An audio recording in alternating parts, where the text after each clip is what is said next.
Chapter 17. The Helping Hand.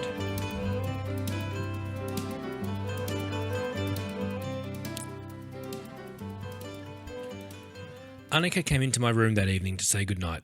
I put aside the book I was reading by the light of my lamp, and she sat on the edge of my bed, her tummy poking out from underneath her t-shirt like a tight, smooth drum. Luca told me about the conversation you two had today. She said. I was lying in my bed, watching her hands make slow, gentle circles over her belly, and then she reached one of those hands out to smooth my fringe from my eyes. He said that you heard us talking the other night. I didn't know if she was asking me, but I nodded my head anyway.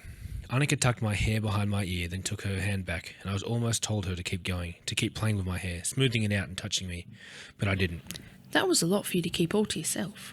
Annika said, and I was worried for a second that she was going to tell me off for sneaking. But instead the next words out of her mouth were, I'm so sorry, Winifred. I sat up a little and frowned at her. She smiled back, but sadly, so I didn't reach her eyes. I'm sorry that you didn't think you could come to us sooner, to your dad or me, and talk about it.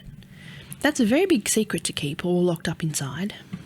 But I'm glad you felt like you could talk about it today with Luca, and I just want you to know that I'm here if you want to talk some more. I nodded, but before I could say anything else, Annika's eyes got wide and she smiled, for real that time. The baby's kicking, she said. I looked down at her belly and she lifted her t-shirt up, and sure enough, even with just the light from my lamp and the hallway coming in, I could see where the skin on her stomach seemed to bounce, just a little bit from the movement within. Do you want to feel? She asked me. I didn't speak, just reached the fingertips out to the spot where the kick had been, but then Annika gently took my wrist and laid my hand flat. He reaches for the warm spot where your hand is, she explained. Soon enough, there was a shove against my hand and I snapped it back, and Annika laughed quietly. It's okay. He's just saying hello, she said, and put my hand back. We sat like that for a little while, me feeling him kicking and Annika smiling. After a few minutes, Drumlin stopped and Annika said he'd probably gone back to sleep. I slipped down in my bed again and watched as Annika heaved herself up and moved to the door. But just before I switched off my bedside lamp, I called out quietly to her. Yes, Fred. Do you think it's a good thing, I asked, that they're bringing all these people here?